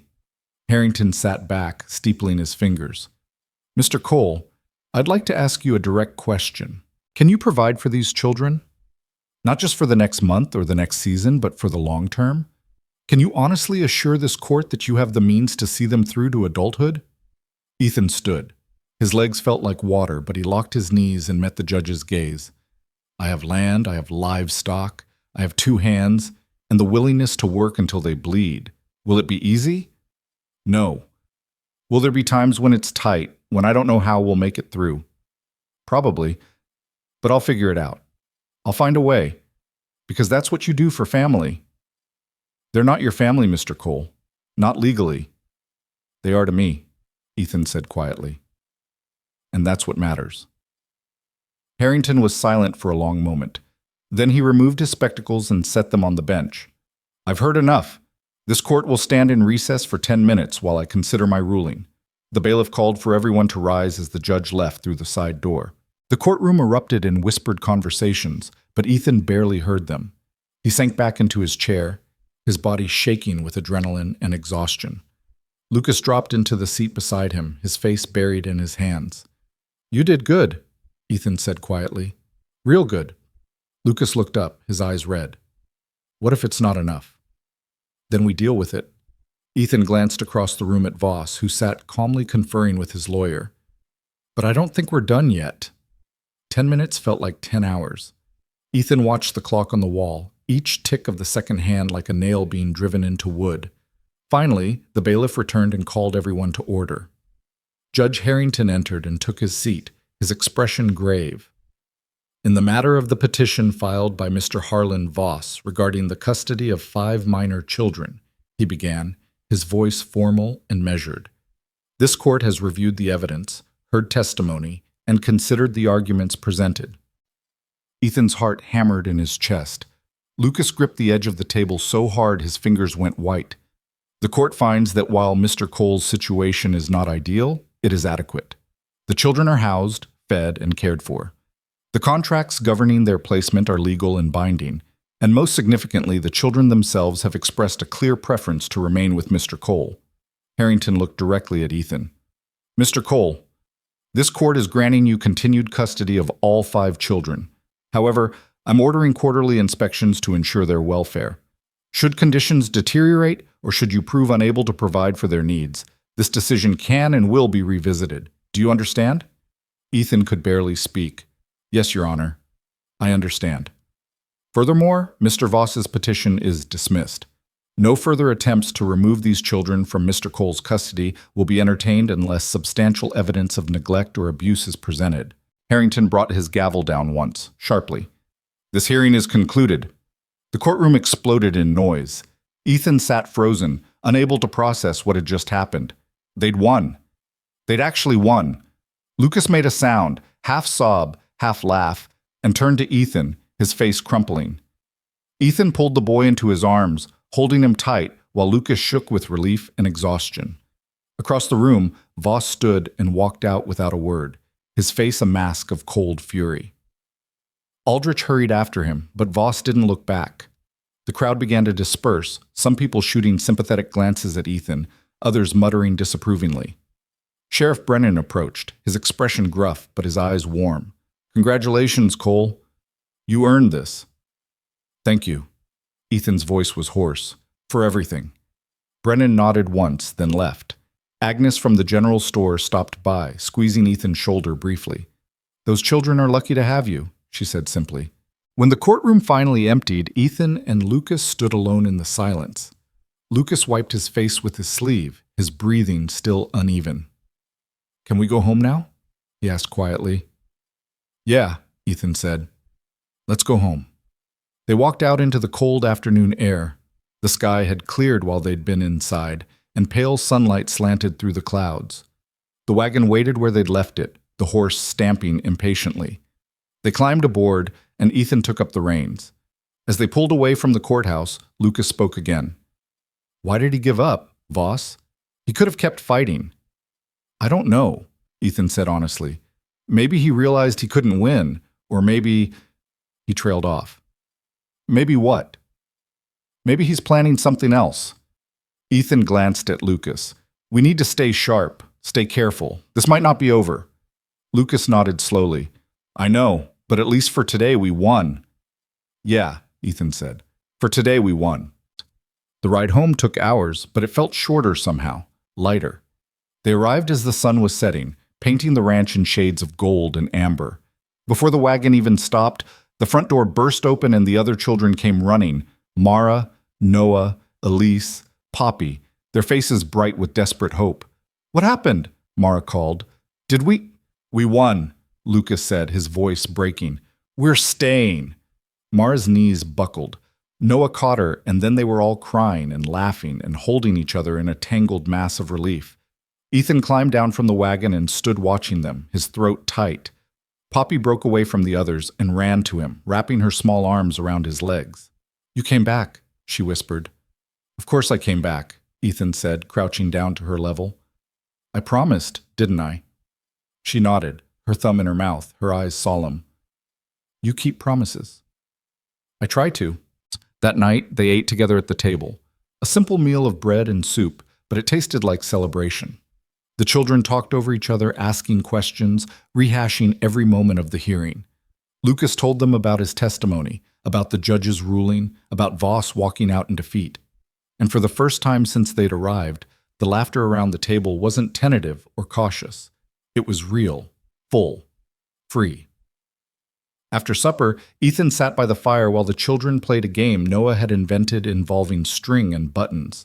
He watched them, truly watched them, and saw not the frightened, hollow-eyed creatures who'd stood in that terrible line, but children, just children, laughing and bickering and being silly in the way children should be allowed to be. Mara sat down beside him, her hands wrapped around a cup of tea. Thank you, she said quietly, for fighting for us. You don't have to thank me. Yes, I do. She looked at him, her eyes serious. You could have given up, could have let them take Lucas. It would have been easier, but you didn't. No, Ethan said. I didn't. They sat in comfortable silence, watching the others play. And for the first time in 10 years, Ethan's house felt full, not empty, not haunted by ghosts and grief, just full of life and noise and the beautiful chaos of family. He'd won the battle, but he knew deep in his bones that the war wasn't over. Voss wouldn't forget this, wouldn't forgive it. Sooner or later, there would be another challenge, another threat. But tonight, they were safe. Tonight, they were together. And tonight, that was enough. Winter arrived 3 days after the hearing, sweeping down from the mountains with teeth of ice and claws of wind that tore at the ranch like something alive and hungry. Snow fell in thick curtains, blanketing the land in white silence, and the temperature dropped so low that water froze in the bucket before Ethan could carry it from the pump to the house. But inside, the house stayed warm. The fire burned day and night, fed by the mountain of wood Noah had split with such fierce determination. The children huddled close to the hearth in the evenings, wrapped in quilts, telling stories or playing quiet games while the wind howled outside like wolves at the door. Ethan watched them and felt something shift in his chest, a loosening of the knot that had lived there since his wife died, since the silence had become his only companion. These children had given him something he hadn't known he'd lost, not just purpose, but presence, the weight of being needed, the gift of being chosen. Lucas had grown into his role as the oldest with quiet authority, helping Ethan with the harder tasks, showing Noah how to stack wood properly, teaching Elise how to card wool. Mara ruled the kitchen with confidence now, her meals growing more creative as she learned to coax flavor from limited ingredients. Noah worked with the single-minded intensity of someone trying to prove something, to Ethan, to himself, to the world that had told him he wasn't worth keeping. Elise watched over Poppy with fierce devotion, and Poppy herself had begun to bloom, her laughter coming easier, her nightmares growing less frequent.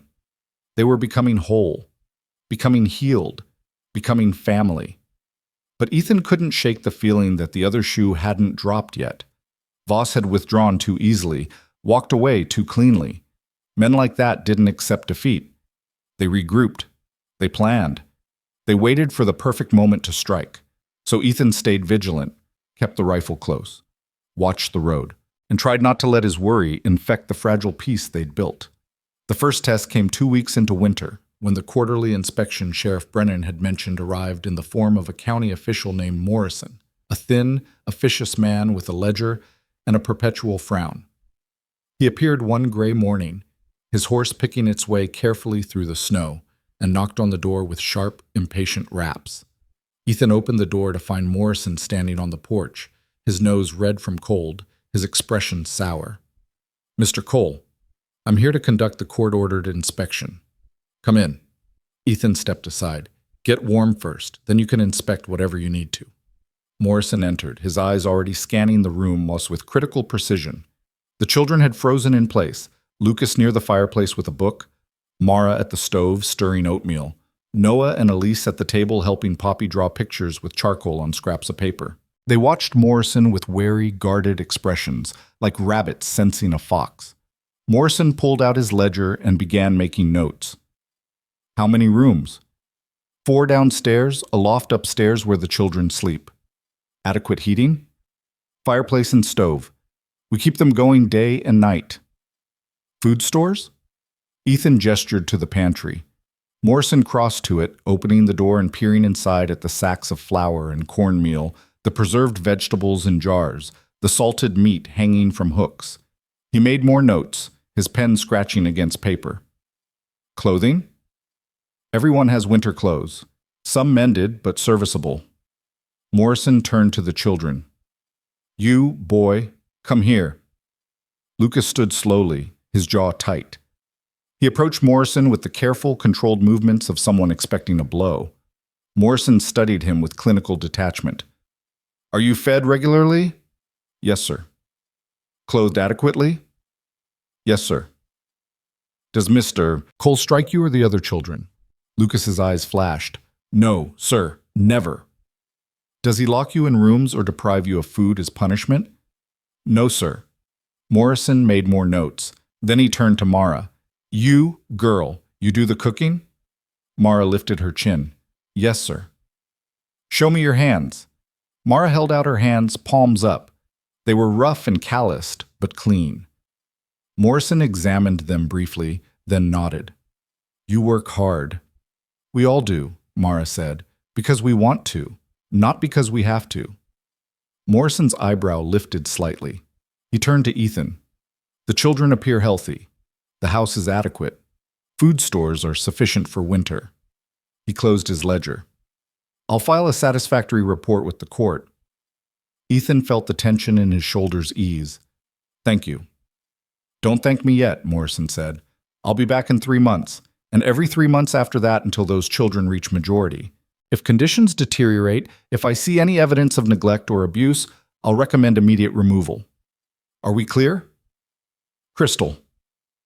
Morrison pulled on his hat and left without another word. The door closed behind him, and the children exhaled collectively, the fear draining from their faces. "Is that it?" Noah asked. "He's just gone?" "For now," Ethan said. "But he'll be back. So we keep doing what we're doing. We keep proving we belong together." Lucas crossed to the window, watching Morrison's horse disappear into the snow. "How long do we have to keep proving it?" "As long as it takes," Ethan said quietly. "However long it takes." The winter deepened, and with it came the hard work of survival.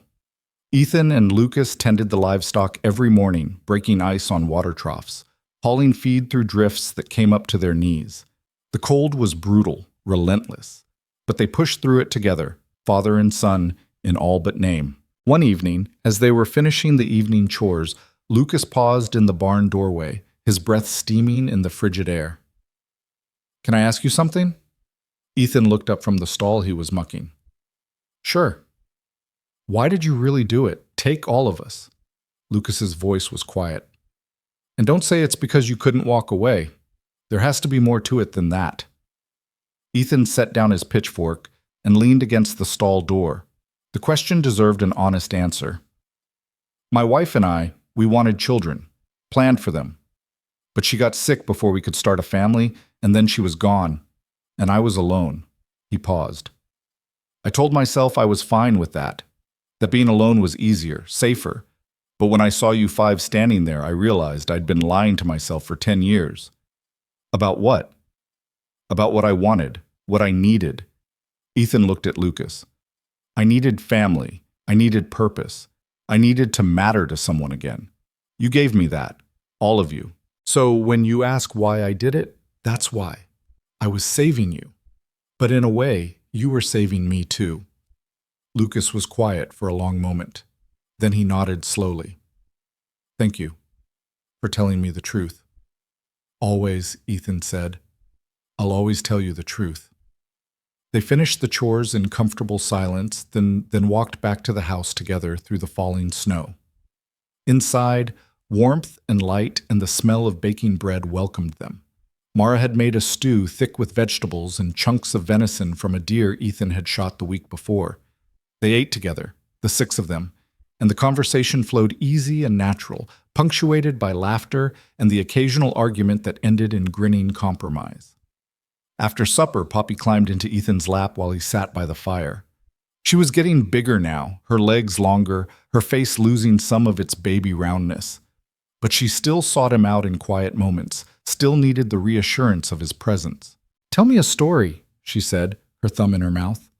What kind of story? A happy one. Ethan thought for a moment. Once upon a time, there was a man who lived all alone in a house that was too quiet. He worked hard every day, but he was lonely, even though he didn't know it. Then one day, he met 5 brave children who needed a home.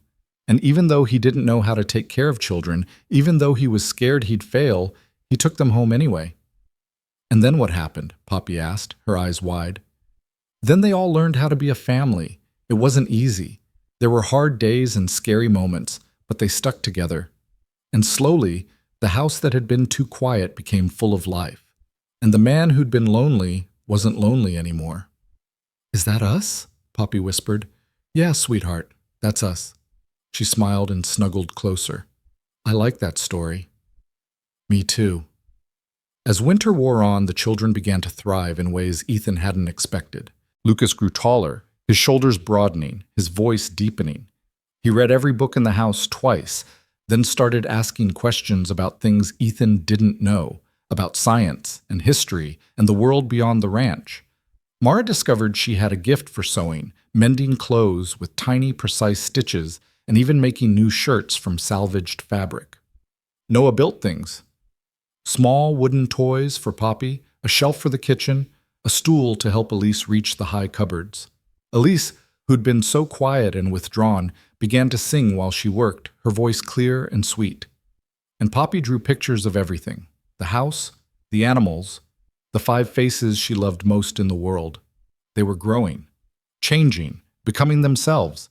And Ethan watched it all with a mixture of pride and terror, knowing that every day brought them closer to the moment when they wouldn't need him anymore. When they'd be old enough to leave, to build their own lives, to walk away from the ranch and the man who'd taken them in. But that was years away. For now, they were his, and he was theirs. In late February, when the worst of the winter had passed and the first tentative signs of spring began to appear, a rider came to the ranch. Ethan saw him from a distance, a single horseman moving slowly through the melting snow. He grabbed his rifle and stepped onto the porch, his body tense. But as the rider drew closer, Ethan recognized him. Sheriff Brennan. Brennan dismounted with a grunt, his face grave. Cole, got news. Thought you should hear it from me. Ethan's grip tightened on the rifle. What kind of news? Harlan Voss is dead. The words hit like a physical blow. Ethan stared at Brennan, trying to process what he'd just heard. Dead? How? Horse threw him 3 days ago, broke his neck, died instantly. Brennan shook his head. Freak accident. But that's not all. His lawyer, Aldrich, came forward with some information. Seems Voss had been planning to challenge the judge's ruling, had hired private investigators to dig up dirt on you, find some way to prove you unfit. He was obsessed with getting that boy. Ethan felt cold. What happened to the investigation? Died with him. Aldrich destroyed the files, said he wanted no part of it. Brennan looked at Ethan. You're free, Cole. Whatever threat Voss represented, it's gone. Those children are yours. No one's going to challenge that now. Ethan sagged against the porch railing, the relief so intense it was almost painful. Thank you for telling me. Figured you deserved to know. Brennan mounted his horse. You did good, Cole. Those kids are lucky. I'm the lucky one, Ethan said quietly. Brennan tipped his hat and rode away. Ethan stood on the porch for a long time, staring out at the melting snow, processing the news. Voss was gone. The threat was over. They were safe. He turned and walked back into the house, where the children were gathered around the table, working on their lessons. Lucas looked up, his expression questioning. Everything okay? He asked. Yeah, Ethan said, his voice rough with emotion. Everything's okay.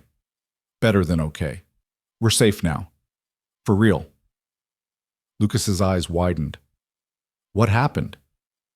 Ethan told them everything, about Voss's death, about the investigation that died with him, about the freedom they now had. The children listened in stunned silence, and when he finished, Mara started to cry. Then Noah, then Elise. Even Lucas's eyes were bright with tears. Poppy climbed down from her chair and walked to Ethan, taking his hand. We get to stay? She asked. You get to stay, Ethan said. Forever, if you want. I want, Poppy said. And then she smiled, a full, radiant smile that lit up her whole face.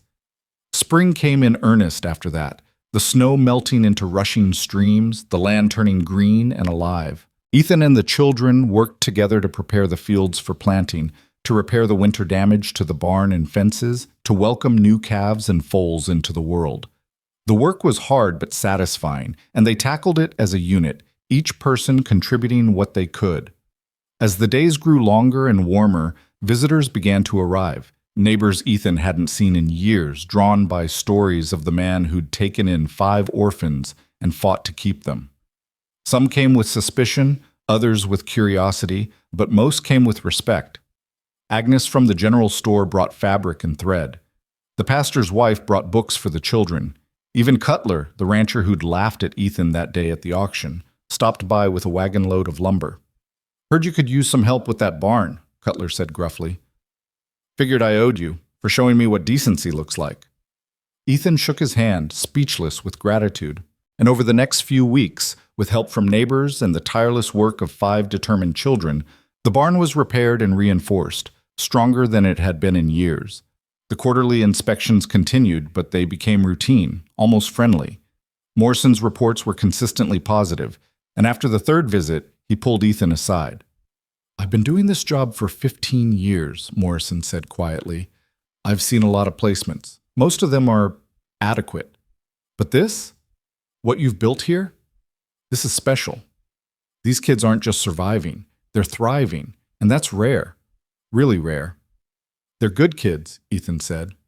They are now, Morrison said, because of you.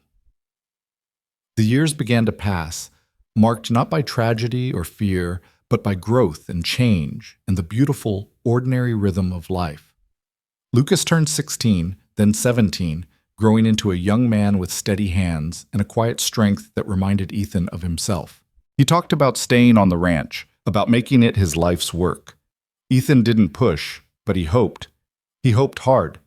Mara discovered a talent for business, keeping careful records of expenses and income, helping Ethan negotiate better prices at market. She talked about opening a bakery someday, about creating something of her own. Ethan encouraged her, even as his heart ached at the thought of her leaving. Noah turned his gift for building into something more, apprenticing with the town carpenter on weekends, learning the trade. He built a new chicken coop that was so well crafted it made Ethan ashamed of his own rough work. Elise's voice grew stronger, and she sang at town gatherings, her performances drawing crowds. And Poppy, who'd been so small and broken when she arrived, grew into a bright, confident child who loved the animals and dreamed of becoming a veterinarian. They were leaving. Not yet, not today, but someday. Someday soon, and Ethan tried to be ready for it, tried to prepare himself for the emptiness that would come when they were gone. But then, on a summer evening when Lucas was 19 and Poppy was 10, they gathered around the table for supper as they always did. And after the meal was finished and the dishes were cleared, Lucas stood up, his expression serious. "We need to talk," he said. Ethan's heart sank. This was it, the moment he'd been dreading. Lucas was leaving, maybe the others too. He'd known it was coming, but knowing didn't make it easier. "Okay," Ethan said quietly. "Talk." Lucas looked at his siblings, who all nodded. Then he looked back at Ethan. "We've been talking, all of us, about the future, about what happens when we're old enough to leave." "I understand," Ethan said, his voice rough. "You're grown now, or close to it. You need to live your own lives, build your own futures. I knew that was always the plan." "That's the thing," Mara said softly. "It's not our plan. Not anymore." Ethan frowned. "What do you mean?" "We don't want to leave," Noah said. "Not really. Not forever." "This is home," Elise added. "You're home, and we don't want to lose that." "I don't understand," Ethan said. Lucas sat down, leaning forward. "When you took us in, you gave us more than shelter. You gave us family, a real family. And we know you think we're going to leave someday, that we're going to go out into the world and forget about you, but that's not going to happen, because you're not just the man who saved us. You're our father, in every way that matters." Ethan's throat closed. He couldn't speak. "So here's what we want," Lucas continued. "I want to stay here, work this ranch with you. Expand it, make it something bigger. Mara wants to open her bakery in town, but she'll come back every week for supper.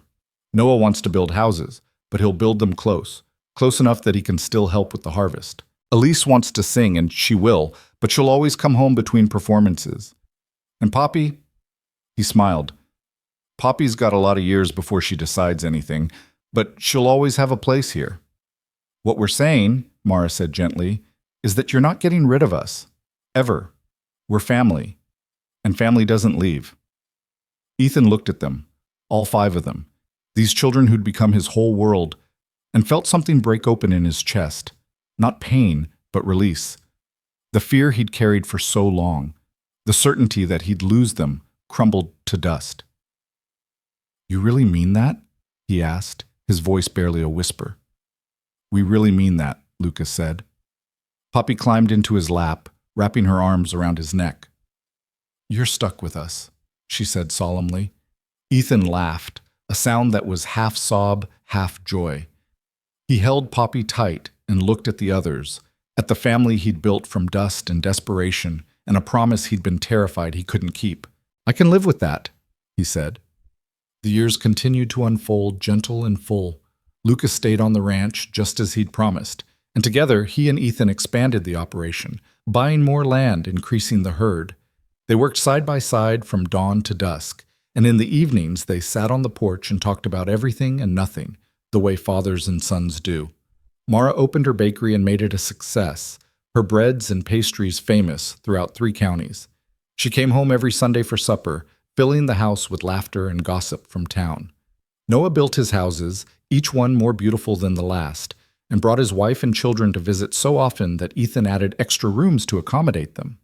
Elise sang on stages across the territory, her voice bringing joy to thousands, but she always returned to the ranch for the holidays, bringing her husband and their rambunctious twins. And Poppy, true to her childhood dream, became a veterinarian, the first woman in the county to do so, and set up her practice in town while living in a cottage on the ranch property.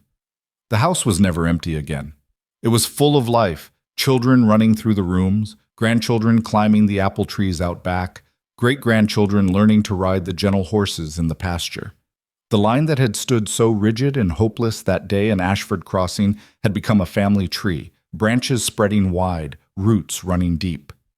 And Ethan, who'd been so alone for so long, found himself surrounded by love.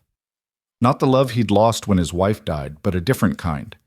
The love of children who'd chosen him just as surely as he'd chosen them. The love of a family built not on blood but on promise, on sacrifice, on the simple act of refusing to walk away. On quiet evenings, when the house had settled and the stars were bright overhead, Ethan would sit on the porch and think back to that day, to the auction, to the broker's smile and the oldest boy's defiant stare, and the question he'd asked without thinking, how much for all 5? It had cost him everything. $300 he couldn't afford, years of hard work and harder worry. The comfortable solitude he'd wrapped around himself like armor. But in return, he'd gained something infinitely more valuable. He'd gained family. He'd gained purpose. He'd gained a life worth living.